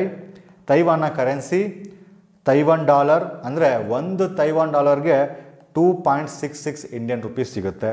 ತೈವಾನ್ ಪ್ರೆಸಿಡೆಂಟ್ ಯಾರು ಪ್ರೆಸೆಂಟ್ಲಿ? ಲೈ ಚಿಂಗ್ಟೆ. ತೈವಾನ್ನ ಪಾರ್ಲಿಮೆಂಟ್ನ ಹೆಸರೇನು ಅಂದರೆ ಲೆಜಿಸ್ಲೇಟಿವ್ ಯನ್ ಅಂತ. ಸೊ ಇಷ್ಟು ಕೂಡ ತೈವಾನ್ ಬಗ್ಗೆ ಇರುವಂತಹ ಮಾಹಿತಿ. ಅಪ್ಕಮಿಂಗ್ಸ್ ವಿಡಿಯೋಸಲ್ಲಿ ನಾನು ಗ್ಯಾರಂಟಿ ಕೊಡ್ತೀನಿ, ಇದಕ್ಕಿಂತ ಇನ್ನೂ ಡೀಪ್ ಆಗಿ ಸ್ಟ್ಯಾಟಿಕ್ ಜಿಕೆನ ಕವರ್ ಮಾಡ್ತೀನಿ, ಬೇರೆ ಬೇರೆ ದೇಶಗಳ ಬಗ್ಗೆ ಇರುವಂತಹ ಇಂಟರ್ನ್ಯಾಷನಲ್ ಅಫೇರ್ಸ್ ಬಗ್ಗೆ ಕವರ್ ಮಾಡ್ತೀನಿ, ಜೊತೆಗೆ ರಾಜ್ಯ ಸರ್ಕಾರದ ಎಲ್ಲ ಪ್ರಮುಖ ಸುದ್ದಿಗಳನ್ನು ಕೂಡ ಕವರ್ ಆಗುತ್ತೆ. ಸೊ ಒಂದೊಂದೇ ವಿಡಿಯೋ ಆಗ್ತಾ ನನಗೂ ಗೊತ್ತಾಗುತ್ತೆ ಎಲ್ಲಿ ಇನ್ನೂ ಏನು ಜಾಸ್ತಿ ನಾನು ಹೇಳಬೇಕು, ಎಕ್ಸಾಮ್ ಪರ್ಪಸ್ಗೆ ಎಲ್ಲೆಲ್ಲಿ ಯೂಸ್ ಆಗುತ್ತೆ, ಎಲ್ಲವನ್ನೂ ಕೂಡ ಇಂಪ್ಲಿಮೆಂಟ್ ಮಾಡುವಂಥ ಪ್ರಯತ್ನವನ್ನು ಮಾಡ್ತೀನಿ. ಸೊ ಇದು 19ನೇ ವಿಡಿಯೋ. 119ನೇ ವಿಡಿಯೋ ಈ ರೀತಿ ಇರಲ್ಲ, ಇದಕ್ಕಿಂತ ಟಾಪ್ ಕ್ಲಾಸ್ ಆಗಿರುತ್ತೆ. ಓಕೆ, ಐ ನೋ ನೀವು ನಂಗೆ ಸಪೋರ್ಟ್ ಕೊಡ್ತೀರಾ ಅಂತ ಗೊತ್ತು. ಇವಾಗ ವ್ಯೂಸ್ ಕಮ್ಮಿ ಬಂದರೂ ಪರವಾಗಿಲ್ಲ, ಇಟ್ಸ್ ಓಕೆ. 100ನೇ ವಿಡಿಯೋ ನೋಡೋಣ ಹೆಂಗೆ ಆಗಿರುತ್ತೆ ಅಂತ. ನೆಕ್ಸ್ಟ್ ನೋಡಿ, ಇದು ನಿಮ್ಗೆ ಅರ್ಥ ಆಯಿತು ಅನ್ಕೋತೀನಿ. ತೈವಾನ್ ಜಲಸಂಧಿ ಬಗ್ಗೆ, ತೈವಾನ್ ಬಗ್ಗೆ ತಿಳ್ಕೊಂಡ್ವಿ. Most important, Rafale jets. ನಮ್ಮ ಭಾರತಕ್ಕೂ ರಫೇಲ್ಗೂ ಸಂಬಂಧ ತುಂಬ ವರ್ಷಗಳಿದ್ದು. ರಫೇಲ್ ಅಂದರೆ ನಿಮಗೆ ಫಸ್ಟ್ ನೆನಪಾಗಬೇಕು ಫ್ರಾನ್ಸ್. ರಫೇಲ್ ಯಾವುದು? ಫ್ರಾನ್ಸಿಂದು. ಓಕೆನಾ? ಸೊ ಇತ್ತೀಚೆಗೆ ಪ್ರಧಾನಿಯವರ ಅಧ್ಯಕ್ಷತೆಯಲ್ಲಿ ನಡೆದಂತಹ cabinet committee on security, CCS, cabinet committee on security, ಭಾರತೀಯ ನೌಕಾಪಡೆಗಾಗಿ ಫ್ರಾನ್ಸ್ನಿಂದ 26 ರಫೇಲ್ ಎಂ ಫೈಟರ್ ಜೆಟ್ಗಳನ್ನು ಖರೀದಿ ಮಾಡಿದ್ದೀವಿ. ಎಲ್ಲಿಂದ? ಫ್ರಾನ್ಸಿಂದ 26 ರಫೇಲ್ ಎಂ. ಈ ಎಂ ಅನ್ನೋದು ಕೂಡ ಮ್ಯಾಟ್ರ್ ಆಗುತ್ತೆ. ರಫೇಲಲ್ಲಿ M, A, B, C, N, R ಎಲ್ಲ ಕೂಡ ಶ್ರೇಣಿ ಬರುತ್ತೆ. ಇವಾಗ ನಾವು ಪರ್ಚೇಸ್ ಮಾಡಿದ್ದು ಯಾವುದು ಅಂದರೆ ರಫೇಲ್ ಎಂ ಫ್ರಾನ್ಸಿಂದ. ಟೋಟಲ್ 63,000 ಕೋಟಿ ಮೌಲ್ಯದ ಒಪ್ಪಂದಕ್ಕೆ ಅನುಮೋದನೆಯನ್ನು ನೀಡಿದೆ ಕೇಂದ್ರ ಸರ್ಕಾರ. ಪ್ರೆಸೆಂಟ್ಲಿ ನಾವು ಫ್ರಾನ್ಸಿಂದ ಖರೀದಿ ಮಾಡಿದಂತಹ ಫೈಟರ್ ಜೆಟ್ ಯಾವುದು ಅಂದರೆ ರಫೇಲ್ ಎಂ. ಟೋಟಲ್ ಎಷ್ಟು ಖರೀದಿ ಮಾಡಿದ್ದು? 26. ಟೋಟಲ್ ಡೀಲ್ನ ಪ್ರಮಾಣ ಎಷ್ಟು? 63,000 ಕೋಟಿ. ಇದೇ ರಫೇಲ್ ವಿಮಾನ. ಸೊ ಇದಕ್ಕೆ ಯಾವುದಕ್ಕೆ ಸಂಬಂಧಪಟ್ಟಿದ್ದು ಅಂದರೆ ಇದು ರಫೇಲ್ 26ರಲ್ಲಿ 22 ಸಿಂಗಲ್ ಸೀಟರ್ ರಫೇಲ್ ಎಂ ಜೆಟ್ಟುಗಳು, 22 ಸಿಂಗಲ್ ಸೀಟರ್ ರಫೇಲ್ ಎಂ ಜೆಟ್ಟುಗಳು, 4 ಅವಳಿ ಆಸನ ಇರುವಂತಹ ತರಬೇತುದಾರ ಜೆಟ್ಟುಗಳು. ಈಗ ನಮಗೆ ತರಬೇತಿ ಕೊಡೋಕ್ಕೂ ಬೇಕು ಆ್ಯಂಡ್ ಜಸ್ಟ್ ಇನ್ನೊಂದು ಎಕ್ಸಿಕ್ಯೂಟ್ ಮಾಡೋಕ್ಕೂ ಬೇಕು. ಅಂದರೆ ವಾರ್ಗಳಲ್ಲಿ 4 ಟ್ರೈನಿಂಗ್ ಕೊಡೋಕ್ಕೆ ಯೋಗ್ಯ ಇರುವಂತಹ ಡಬಲ್ ಸೀಟ್ನದ್ದು, ಇನ್ನು 22 ಸಿಂಗಲ್ ಪೈಲಟ್ ಸೀಟ್ ಇರುವಂತಹ ರಫೇಲ್ ಎಂ ಜೆಟ್ಗಳು. ಈ ಜೆಟ್ಗಳು ಭಾರತದ 2 ಕಾರ್ಯಾಚರಣಾ ವಿಮಾನ ವಾಹಕಗಳಲ್ಲಿ ಇರ್ತವೆ. ಎಲ್ಲೆಲ್ಲಿರುತ್ತೆ? INS ವಿಕ್ರಮಾದಿತ್ಯ, INS ವಿಕ್ರಾಂತ್ನಿಂದ ಇದು ಕಾರ್ಯನಿರ್ವಹಿಸುತ್ತೆ. ಅಂದರೆ ಅಲ್ಲಿಂದ ಉಡಾವಣೆ ಆಗ್ತವೆ ಇವು. ಅಂದರೆ ಈ ಫೈಟರ್ ಜೆಟ್ಗಳನ್ನು ಜಾಸ್ತಿ ಏರ್ಪೋರ್ಟಲ್ಲಿ ಇಟ್ಕೊಳ್ಳಲ್ಲ, ಜಾಸ್ತಿ ಇಟ್ಕೊಳ್ಳೋದು ಸೀಬರ್ಡ್ ನೌಕಾನೆಲೆ ಇರ್ತಿರ್ತಲ್ಲ, ಅಂದರೆ ಈ ಓಷನ್ ಇರುತ್ತಲ್ಲ ಅಲ್ಲಿ ಈ ರೀತಿ INS ವಿಕ್ರಮಾದಿತ್ಯ, INS ವಿಕ್ರಾಂತ್ ಅನ್ನುವಂತಹ ವಿಮಾನವಾಹಕ ಹಡಗುಗಳು ನಿಂತಿರುತ್ತವೆ, ಸಮುದ್ರದ ಮೇಲೆ ಇರುತ್ತೆ. ಅಲ್ಲಿ ಇವುಗಳನ್ನು ಸ್ಟೋರ್ ಮಾಡಿ ಇಟ್ಟಿರ್ತಾರೆ. ಅಲ್ಲಿಂದನೇ ಟ್ರೈನಿಂಗ್ ಆಗುತ್ತೆ, ಅಲ್ಲಿಂದನೇ ಹಾರಾಟಗಳನ್ನು ನಡೆಸ್ತಾ ಇರುತ್ತೆ. ಸೊ ರಫೇಲ್ ಎಂ ಜೆಟ್ಸ್ ಎಲ್ಲಿಂದ ತನ್ನ ಕೆಲಸವನ್ನು ಮಾಡುತ್ತೆ ಅಂದರೆ INS ವಿಕ್ರಮಾದಿತ್ಯ, INS ವಿಕ್ರಾಂತ್ನಿಂದ. ಫ್ರೆಂಚ್ ರಕ್ಷಣಾ ಸಚಿವರು ಮುಂಬರುವ ಭೇಟಿಯ ಸಮಯದಲ್ಲಿ ಈ ಒಪ್ಪಂದಕ್ಕೆ ಸಹಿ ಹಾಕುವ ನಿರೀಕ್ಷೆ ಇದೆ. ನಿರೀಕ್ಷೆ ಏನಿಲ್ಲ, ಹಾಕ್ತಾರೆ. 63,000 ಕೋಟಿ ಡೀಲ್ ಅಂದರೆ ಹಾಕಲೇಬೇಕು. ಸೊ ಸ್ಟ್ರಾಟಜಿಗೆ ಸಂಬಂಧಪಟ್ಟ ಹಾಗೆ ರಫೇಲ್ ಎಂ ಜೆಟ್ಸ್ಗಳ ಬಗ್ಗೆ ಸ್ವಲ್ಪ ಮಾಹಿತಿ ಅಂದರೆ, ನಾವೀಗ ಇಂಪೋರ್ಟ್ ಮಾಡ್ಕೋತಿರೋದು Rafale M, but Rafale C ಅಂತ ಇದೆ, single seat air force version. Rafale B twin seat version of training with full combat capability, ಅಂದರೆ ಇದು ಕೂಡ ಟ್ರೈನಿಂಗೋಸ್ಕರ. ರಫೇಲ್ ಎಂ ನಾವೀಗ ತರಿಸ್ಕೊಂಡಿರೋದು ನೌಕಾ ರೂಪಾಂತರ, ಹಡಗುಗಳಲ್ಲಿ ಕೆಲಸ ಮಾಡುತ್ತೆ. ವಾಹಕ ಆಧಾರಿತ ಕಾರ್ಯಾಚರಣೆ. ವಾಹಕ ಆಧಾರಿತ ಅಂದರೆ ಅದನ್ನು ಒಂದು ಕಡೆ ಇನ್ನೊಂದು ಕಡೆಗೆ ತಗೊಂಡು ಹೋಗ್ಬೋದು. ಬಲವರ್ಧಿತ ಲ್ಯಾಂಡಿಂಗ್ ಗೇರ್ ಮತ್ತು ಶಾರ್ಕ್ ಡೆಕ್ ಲ್ಯಾಂಡಿಂಗ್ಗಳಿಗಾಗಿ ಟೈಲ್ ಹುಕ್ಗಳನ್ನು ಹೊಂದಿದೆ. ಇದು ಡಿಫೆನ್ಸಿವ್ ಲ್ಯಾಂಗ್ವೇಜಸ್ಗಳು. ನಮಗಿಲ್ಲಿ ಬೇಕಾಗಿರೋದು ಏನೇನು? ರಫೇಲ್ ಎಂ ಅಂದರೆ ನೌಕಾ ರೂಪಾಂತರ, ನಾವೀಗ ತರಿಸ್ಕೊಂಡಿರೋದು. Rafale B training version, Rafale C single seat. Rafale N ಅಂತ ಕೂಡ ಇದೆ. ರಫೇಲ್ ಎನ್ನನ್ನು ನ್ಯೂಕ್ಲಿಯರ್ ಸ್ಟ್ರೈಕಿಗೆ ಬಳಸ್ತಾರೆ.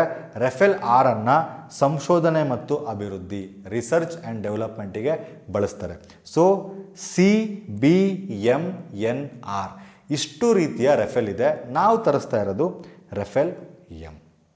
ಓಕೆ, ಇನ್ನೂ ಕೂಡ ಇನ್ಡೆಪ್ತ್ ಆದ ಮಾಹಿತಿಗಳನ್ನು ಮುಂದಿನ ವಿಡಿಯೋದಲ್ಲಿ ನೋಡೋಣ. ಸೊ ಇವತ್ತಿನ ವಿಡಿಯೋದಲ್ಲಿ ನಾವು ಡಿಸ್ಕಸ್ ಮಾಡಿದ್ದು ಭಾರತದ ಮೊದಲ ಹವಾಮಾನ ಕೇಂದ್ರದ ಬಗ್ಗೆ ಡಿಸ್ಕಸ್ ಮಾಡಿದ್ವಿ. ಎಲ್ಲಿ ಬರುತ್ತೆ? ಜಮ್ಮು ಕಾಶ್ಮೀರದಲ್ಲಿ ಬರುತ್ತೆ. ಭಾರತ ಬಾಂಗ್ಲಾದೇಶ ಟ್ರಾನ್ಸ್ಶಿಪ್ಮೆಂಟ್ ಅಂತ್ಯ ಆಗಿದೆ. ನಾವು ಬಾಂಗ್ಲಾದೇಶಕ್ಕೆ ಕೊಟ್ಟಿದ್ವಿ, ಒಂದು ಚಾನ್ಸನ್ನು ಕೊಟ್ಟಿದ್ವಿ. ನಮ್ಮ ಬಂದರುಗಳನ್ನು ಯೂಸ್ ಮಾಡಿಕೊಂಡು, ನಮ್ಮ ಭೂಕೇಂದ್ರಗಳನ್ನು ಯೂಸ್ ಮಾಡಿಕೊಂಡು ಬೇರೆ ದೇಶಗಳಿಗೆ ಸರಕುಗಳನ್ನು ಸಾಗಣೆ ಮಾಡಿ ಅಂತ ಕೊಟ್ಟಿದ್ವಿ. ಬಟ್ ಅವರು ಮತ್ತು ಚೀನಾದವರು ಕ್ಲೋಸ್ ಆಗ್ತಾ ಬಂದಾಗ ನಾವು ಇದನ್ನು ಜೊತೆಗೆ ನಮ್ಮ ಜವಳಿ ಇಂಡಸ್ಟ್ರಿ, ಕ್ಲಾತಿಂಗ್ ಇಂಡಸ್ಟ್ರಿ ಬಾಂಗ್ಲಾದೇಶ ಜೊತೆಗೆ ಕಾಂಪಿಟೇಷನಿಗೆ ಬೀಳ್ತು. ಆವಾಗಲಿಂದ ಅದನ್ನು ಬಂದ್ ಮಾಡಿದ್ವಿ. ಇದು ಸ್ಟಾರ್ಟ್ ಆಗಿದ್ದು 2020ರಲ್ಲಿ. ರಫೇಲ್ ಎಂ ಜೆಟ್ನ ಖರೀದಿ ಮಾಡಿದ್ದೀವಿ. ಕೆಫೆ ರಿಸ್ತಾ ಇನಿಷಿಯೇಟಿವ್ ಸ್ಟಾರ್ಟ್ ಆಗಿದೆ. ನೀಲಗಿರಿ ತಹರ್ನ ಗಣತಿಯಾಗಿದೆ. ನೀಲಗಿರಿ ತಹರ್ ಯಾವ ರಾಜ್ಯದ ರಾಜಪ್ರಾಣಿ ಆಗಿದೆ ಅಂದರೆ ತಮಿಳುನಾಡಿದ್ದು. ಕಾಜಿರಂಗ ಗೆಂಡಾಮೃಗಗಳನ್ನು ಬೇರೆ ಕಡೆ ಶಿಫ್ಟಿಂಗ್ ಮಾಡ್ತಿದ್ದಾರೆ. ತೈವಾನ್ ಜಲಸಂಧಿಯಲ್ಲಿ ಚೀನಾ ಮತ್ತು ಕಿತಾಪತಿ. ಇಷ್ಟು ಕೂಡ ಇವತ್ತು ನಾವು ಡಿಸ್ಕಸ್ ಮಾಡಿದಂತಹ ಮೇನ್ ಪಾಯಿಂಟ್ಸ್. ಮುಂದಿನ ವಿಡಿಯೋದಲ್ಲಿ ಇನ್ನೂ ಹೆಚ್ಚಿನ ಪಾಯಿಂಟ್ಸ್ಗಳೊಂದಿಗೆ, ಹೆಚ್ಚಿನ ನಂಬರ್ನ ಪಾಯಿಂಟ್ಸ್ ಅನ್ನೋದಕ್ಕಿಂತ ಇಂಪಾರ್ಟೆಂಟ್ ಆದ ಪಾಯಿಂಟ್ಸ್ ಜೊತೆಗೆ ಬರ್ತೀನಿ. ಜೊತೆಗೆ ನನಗೆ ನಿಮ್ಮಿಂದ ಇನ್ನೊಂದು ಕ್ಲಾರಿಫಿಕೇಷನ್ ಬೇಕು. ಕಮೆಂಟ್ ಸೆಕ್ಷನಲ್ಲಿ ದಯವಿಟ್ಟು ಕಮೆಂಟ್ ಮಾಡಿ. ಕರೆಂಟ್ ಅಫೇರ್ಸ್ ಆಯಿತು. ನೆಕ್ಸ್ಟು ಇನ್ನೊಂದು ನಮಗೆ ಟೈಮ್ ಉಳಿಯುತ್ತೆ ಸಂಜೆ ವಿಡಿಯೋಗೆ ಒಂದು ಸಬ್ಜೆಕ್ಟನ್ನು ಫುಲ್ ಮಾಡಬೇಕಾ ಅಥವಾ ಕ್ವಶನ್ಸನ್ನು ಬಿಡಿಸ್ಬೇಕಾ, ಕ್ವಶನ್ ಪೇಪರ್ಸನ್ನು ಬಿಡಿಸ್ಬೇಕಾ, ಏನು ಮಾಡಬೇಕು, ನಮಗೆ ಜೆನ್ಯೂನ್ ಆದ ಆನ್ಸರ್ ಕೊಡಿ. ಬೇಕಾದ್ರೆ ಒಂದು ಪೋಲನ್ನು ಕೂಡ ಕ್ರಿಯೇಟ್ ಮಾಡ್ತೀನಿ, ಏನು ಬೇಕು ಅಂತ ನಿಮ್ಮ ಒಪಿನಿಯನ್ ತಿಳಿಸಿ. ನನಗೊಂದು ಅರ್ಥ ಆಗಿದ್ದು, ನನಗೇನು ಗೊತ್ತಿದೆ, ನನಗೇನು ಮಾಡಬೇಕು ಅಂತ ಆಸೆ ಇದೆ, ಅದನ್ನು ಮಾಡೋದಕ್ಕಿಂತ ನಿಮ್ಮ ಒಪಿನಿಯನ್ ಏನು, ನಿಮಗೇನು ಬೇಕು ಅದ್ರ ಬಗ್ಗೆ ಆ ರೀತಿಯಾಗಿ ಕ್ಲಾಸಸ್ಗಳನ್ನು ಮಾಡ್ತಾ ಇರೋಣ. ನೆಕ್ಸ್ಟ್ ವೀಡಿಯೋಸ್ಗಳು ಇನ್ನೂ ಚೆನ್ನಾಗಿ ಬರುತ್ತೆ. ಏಕೆಂದರೆ ಈಗ ನಾನು ಎಡಿಟ್ ಮಾಡಬೇಕಾದ್ರೆ ಎಲ್ಲನೂ ನೋಡ್ತೀನಿ, ಇನ್ನೂ ಏನೇನು ಬದಲಾವಣೆ ಆಗಬೇಕು ಹಂಗೆ ಅಂತ. 18 ವೀಡಿಯೋ ಕಂಟಿನ್ಯೂಸ್ ಆಗಿ ಮಾಡಿದ್ವಿ, ನಿಮಗೆ ಒಪಿನಿಯನ್ ತಿಳ್ಕೊಂಡ್ವಿ, ಚೇಂಜ್ ಮಾಡಿದ್ದೀವಿ. ಸೊ ನಿಮ್ಮ ಇನ್ಪುಟ್ ಇನ್ನೂ ಇದ್ದರೆ ಕಮೆಂಟ್ ಸೆಕ್ಷನಲ್ಲಿ ಕಮೆಂಟ್ ಮಾಡಿ. ಜೊತೆಗೆ ನೋಟಿಫಿಕೇಷನ್ ಇನ್ನೂ ಆಗಿಲ್ಲ, ನೋಟಿಫಿಕೇಷನ್ ನ್ಯೂಸ್ ಕೂಡ ಇಲ್ಲ, ತಲೆ ಕೆಡಿಸ್ಕೋಬೇಡಿ, ಸಿಲೆಬಸ್ನ ಕವರ್ ಮಾಡ್ತಾ ಹೋಗಿ. ಮತ್ತೆ ನಾಳೆ ಬೆಳಗ್ಗೆ 6:30 ಭೇಟಿಯಾಗೋಣ. Thank you so much, bye.